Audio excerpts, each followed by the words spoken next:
जी बिस्मिल्लाहिर्रहमानिर्रहीम। Welcome to the Quaid-e-Azam institute of medical and health sciences. Anatomy and physiology में हम लोग पढ़ रहे हैं जी चैप्टर नंबर 2 ऑर्गन सिस्टम। ठीक है, देखिए जी, organs are structure composed of two or more tissues types working together to form specific function. उन्होंने बोला जो ऑर्गन्स होते हैं ये टिश्यू से मिलकर बनते हैं, जो कि एक स्पेसिफिक फंक्शन को परफॉर्म करने के लिए जो है ना काम करते हैं। Organ systems are group of organ that collaborate to carry out particular physiological function। उन्होंने बोला ऑर्गन का सिस्टम जो होता है ना, ये एक ऐसा ग्रुप होता है जिसमें डिफरेंट ऑर्गन्स होते हैं जो कि एक दूसरे के साथ कोलैबोरेट करके एक जो पार्टिकुलर जो फिजियोलॉजिकल फंक्शन होता है उसको कैरी आउट करते हैं, यानी उसको चलाते हैं फंक्शन को। Example include the cardiovascular system, जैसे कार्डियोवेस्कुलर सिस्टम हो गया, रेस्पिरेटरी सिस्टम हो गया, डाइजेस्टिव सिस्टम हो गया, एक्सक्रीटरी और नर्वस सिस्टम हो गया। ठीक है, ये सारे नर्वस सिस्टम्स हैं। मेजर ऑर्गन सिस्टम, अब मेजर ऑर्गन सिस्टम कौन कौन से हैं जी? सबसे पहले है जी कार्डियोवेस्कुलर सिस्टम, जिसमें हार्ट आ जाता है, ब्लड वेसल्स आ जाती हैं और ये क्या करती हैं, ब्लड सर्कुलेशन करवाती हैं। And blood for circulation, blood में ब्लड होता है सर्कुलेशन के लिए। रेस्पिरेटरी सिस्टम में क्या आता है, लंग्स आ जाते हैं, एयर वे फॉर ब्रीथिंग, और लंग्स आ जाते हैं और ये जो हमारी सांस का रास्ता होता है जहाँ से हम सांस लेते हैं।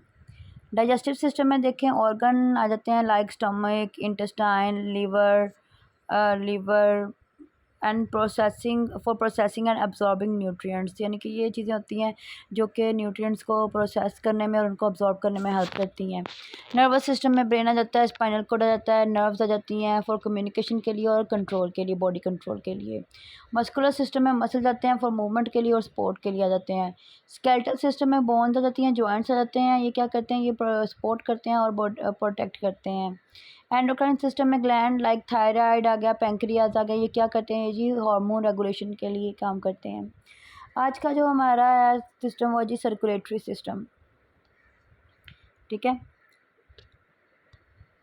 Circulatory system, the circulatory system also known as the cardiovascular system, इसको कार्डियोवेस्कुलर सिस्टम भी बोलते हैं, is a complex network of organ and vessels that transport blood, nutrient, oxygen and waste product through of the body. उन्होंने बोला ये एक ऐसा complex किस्म का नेटवर्क है जिसमें ऑर्गन्स भी होते हैं, वेसल्स भी होती हैं जो कि ब्लड को ट्रांसपोर्ट करती हैं, न्यूट्रिएंट्स को ट्रांसपोर्ट करती हैं, ऑक्सीजन लेके आती जाती हैं एंड वेस्ट प्रोडक्ट को लेके आ जाती हैं हमारी बॉडी से।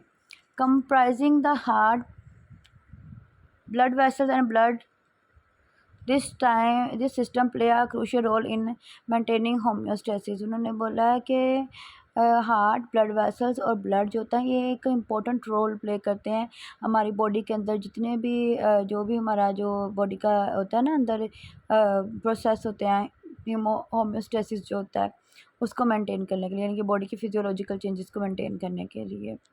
Heart a muscular organ, heart एक मस्कुलर ऑर्गन है, serve as the central pump of circulatory system, ये सर्कुलेटरी सिस्टम का एक पंप है। ठीक है, यानी कि ब्लड को पंप करता है ये। It is divide into 4 chamber, इसके चार चैम्बर होते हैं, 2 एट्रियम होते हैं और 2 वेंट्रिकल्स होते हैं। Deoxygenated blood from the body return to the right atrium, body से जो हमारी इन्फीरियर वेना केवा है ना, वो क्या करती हैं, बॉडी से सुपीरियर वेना केवा होगी, इन्फीरियर वेना केवा होगी, वो क्या करती हैं, डीऑक्सीनेटेड ब्लड लेके आती हैं, जो ब्लड जाता है जी राइट एट्रियम में, and is pumped to the lungs for oxygen by the right ventricle. ठीक है, और उन्होंने बोला है फिर वो राइट वेंट्रिकल में जाता है, राइट वेंट्रिकल से फिर क्या हो जाता है जी, वो जाता है लंग्स में, लंग्स से क्या होगा, ऑक्सीजनेटेड होगा, वहाँ पे ऑक्सीजन होगी, वो उसको क्या करेगी, ऑक्सीजनेटेड कर देगी। फिर है आगे जी ब्लड वेसल्स, सॉरी आगे जी oxygenated blood from the lungs enter to the left atrium, oxygenated blood जो होता है वो लेफ्ट एट्रियम में आता है और उसके बाद जाता है लेफ्ट वेंट्रिकल में और फिर पूरे बॉडी को सप्लाई होता है। ठीक है, blood vessels, there are 3 types of blood vessels, अब 3 तरह की ब्लड वेसल्स होती हैं, arteries, veins and capillaries. Arteries carries oxygenated blood away from the heart to the body tissue, arteries क्या करती हैं, हार्ट से जो है ना ऑक्सीजनेटेड ब्लड लेके जाती हैं बाकी बॉडी के टिश्यूज़ की तरफ।